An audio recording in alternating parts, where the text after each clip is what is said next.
Schon auf der Anfahrt zur Location war die Sonne fast untergegangen. Ich war auf dem Weg zu einem einfachen Landgasthof.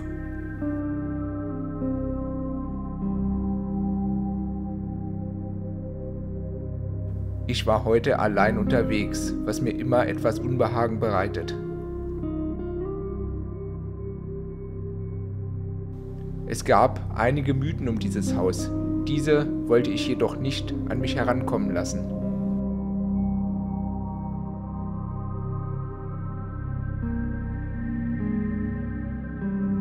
Dennoch wollte ich diese Location auf keinen Fall verpassen.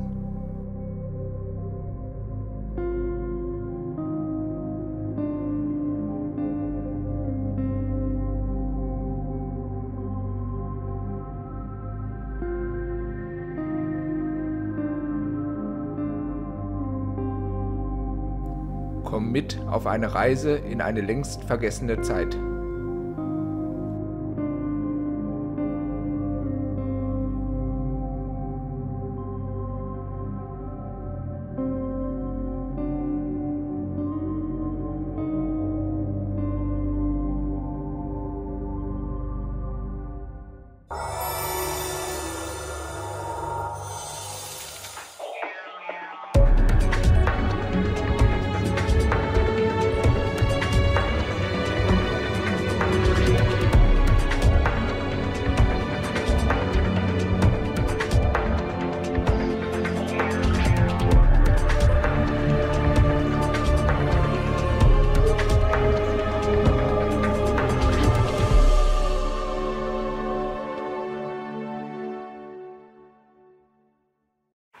Jawohl, ja, hallo Freunde, ich grüße euch. So, ich muss erstmal in Sichtweite kommen. Da bin ich. Ich grüße euch. Ich bin gerade hier ganz leise durch diese verwunschene Tür durchgekommen und bin heute ja mal allein unterwegs, was man eigentlich nicht machen sollte, aber hier kann man das machen, in einem alten Wohn- und Geschäftshaus, wo noch eine alte Bar drin ist, wo aber auch noch einiges an Kleinigkeiten ist. Wenn ihr mal so guckt, diese Sichtachse mit dieser wirklich fetten Treppe da hinten, diesen alten Lampen und so, das macht hier schon was her. Und ich muss hier leider schon mal ein ganz bisschen Licht machen, weil sonst ist es hier einfach schon zu dunkel. Und man sieht es auch, das war ganz hübsch eingerichtet. Es ist teilweise auch noch eingerichtet. Ein paar Sachen sind rausgeräumt, aber ansonsten, hier hängen noch Bilder an der Wand. Zwar nicht schön, aber naja, nun denn, hier mit so einem Cocker Spaniel oder sowas, oder West Highland Terrier. Ja, und hier geht es eigentlich auch schon gleich los. Hier sind alte Regale und ja, was mir so ganz gut gefällt, sind diese alten Lampen, die hier noch hängen, wo schon ein bisschen das Wasser drin steht, aber die an sich sehr hübsch sind. Ja, und ich habe dieses Gebäude noch nicht wirklich erkundet, deswegen versuchen wir einfach mal jetzt ohne Licht hier das Ganze erstmal ein bisschen zu erkunden. Jetzt ist die Frage, gehen wir erstmal in den Bereich oder gehen wir erstmal nach oben oder gucken wir erstmal, ob hier ein Keller des Grauens ist. Ich würde sagen, wir gehen hier einfach mal hoch.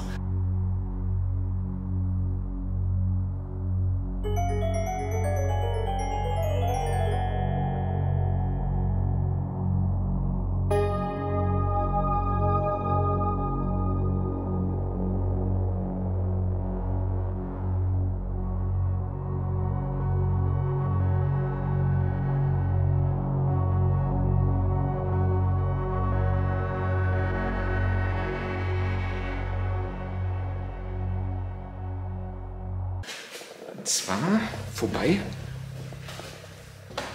diesen schicken alten Bild, was vielleicht gar nicht so alt ist, aber naja. Und gucken einfach mal, wo es hier hingeht. Wie gesagt, ich habe heute keinen Posten draußen, muss mich hier also alleine so ein bisschen auf mich selber verlassen. Aber gut, hier ist noch ein altes Schild, Betreten der Baustelle verboten. Und irgendwas Elektrisches, was irgendwie aussieht wie so eine geile, selbstgebaute Lampe. Das gefällt mir aber richtig gut.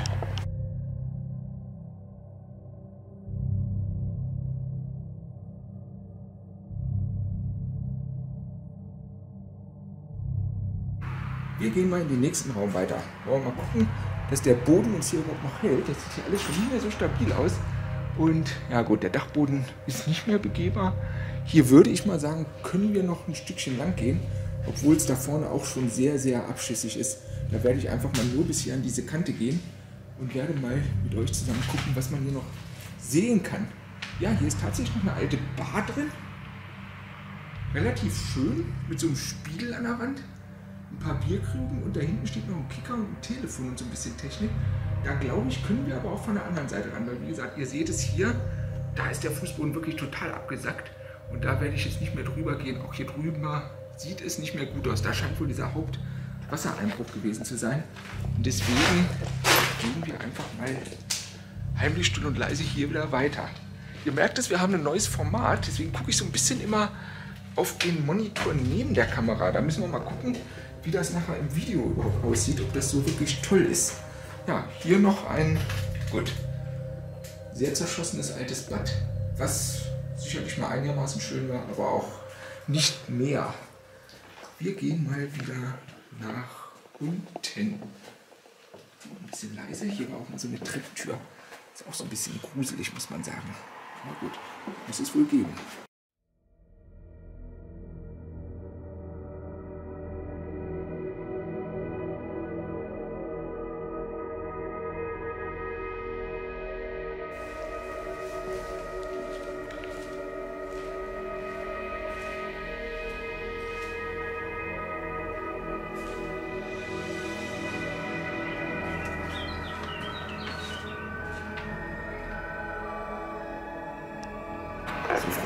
Ohne so ein Haus zu erkunden, ist das ja immer eine besonders spannende Sache.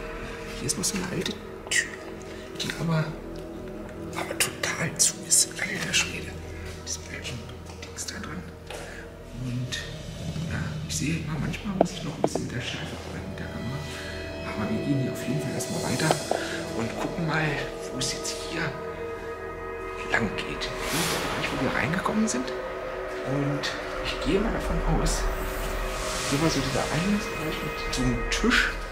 Wir gehen einfach mal hier vorsichtig rein. Hier sind aber auch nur so ein paar Sachen abgelagert, wie ein alter Herd. So ein paar, ja, mehr oder weniger schöne alte Bilder. Schön und alt sind die nicht. Das ist ein alter Spiegel von Snoopy. Ah, da kann man selber drin sehen. Ja, cool. Ansonsten noch so ein kleiner alter Schrank. Und hier sieht es jetzt nicht mehr ganz so toll aus. Hier ist noch eine alte Regalhalterung. Das ist natürlich, wenn man das hier so sieht, richtig schön eingewachsen. So, im nächsten Zimmer, hier kann man eigentlich kaum von Zimmern sprechen, ist auch nicht mehr viel. Da stehen noch ein paar Stühle und ein alter Schrank, der auch nicht wirklich schön ist. Ja, wie schon gesagt, hier sehr, sehr baufällig. Das wäre das gewesen, wo wir oben drüber gelaufen wären, was wir natürlich nicht gemacht haben, weil das ist wirklich gefährlich und das wollen wir nicht ausprobieren. Wir gehen jetzt hier mal vorsichtig drunter durch und gucken mal hinter diese Bar, wo auch nicht mehr viel zu sehen ist. Hier ging es wahrscheinlich in den Küchenbereich, wo ich aber ganz doll aufpassen muss, weil, wie gesagt, hier ist nicht viel drin, außer noch eine alte Abzugshaube. Aber da sind schon wieder die aktiven Nachbarn. Die wollen wir natürlich hier überhaupt nicht haben. Weil, wie gesagt, ich habe auch keinen Posten, der heute draußen aufpasst.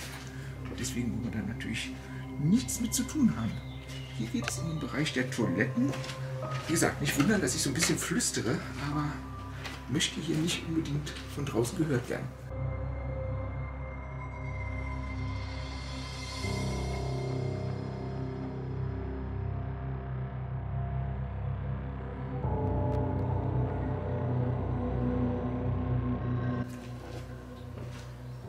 Hier geht es zu den gebrauchten Möbeln.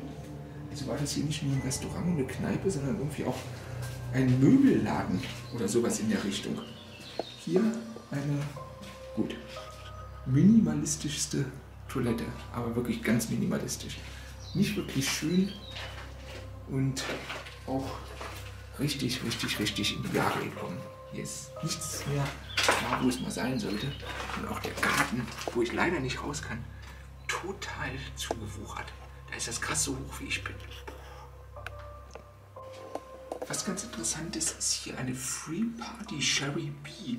Problem ist nur, man kann auch da das Datum nicht dran erkennen. Also wie gesagt, das hätte mich natürlich interessiert, denn wenn ich so diese Haarbürste sehe, ist das hier schon bestimmt viele Jahre alt.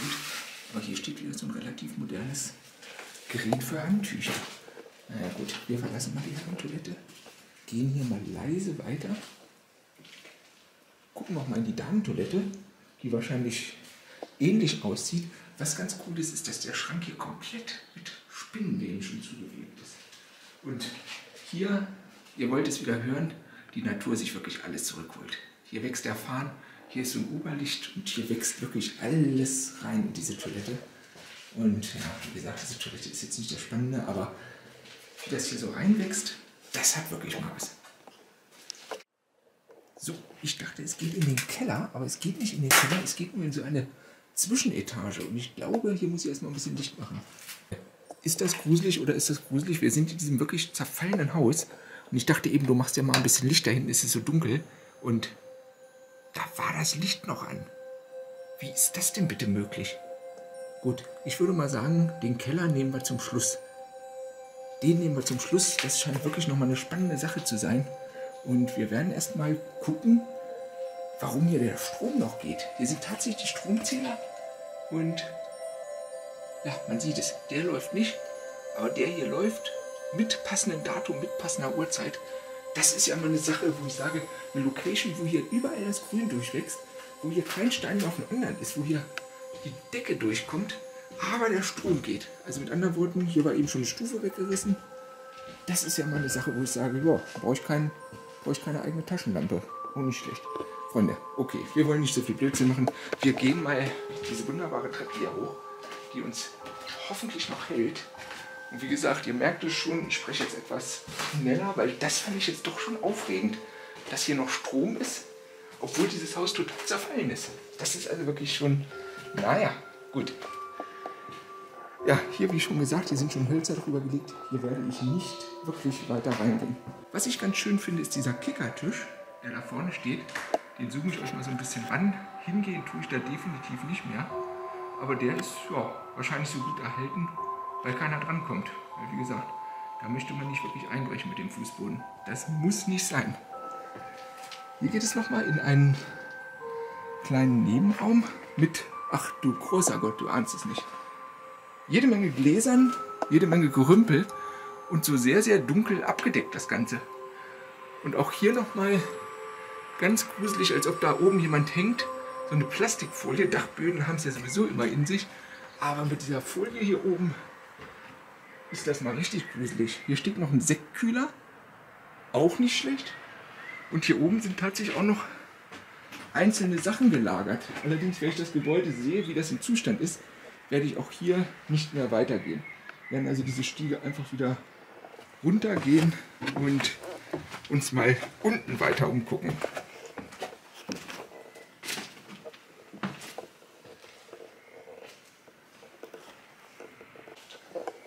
So Freunde, es geht wieder runter.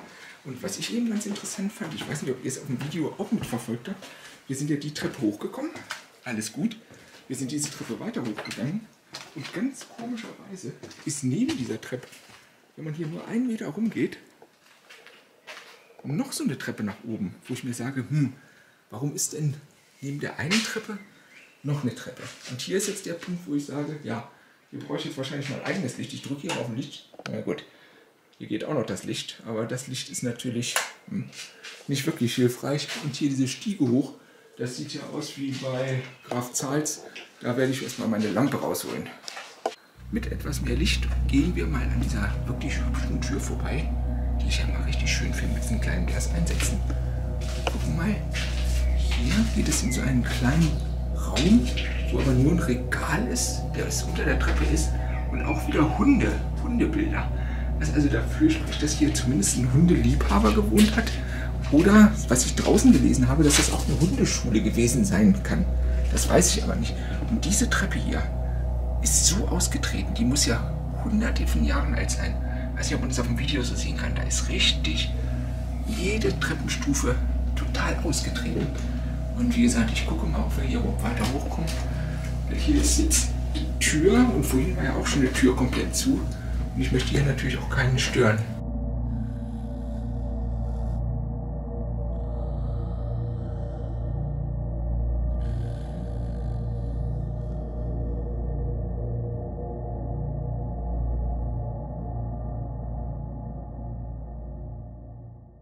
ich hatte es versprochen, so wie die Lampe am Start ist, gehen wir nochmal in diesen ehrwürdigen Keller.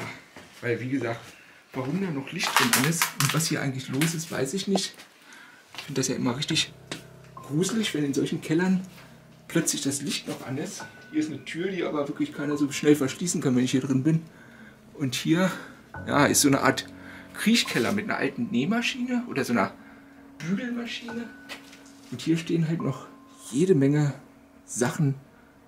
Man sieht es, aus September 1995. So lange. Das hätte ich jetzt nicht gedacht, dass das hier alles so alt schon ist.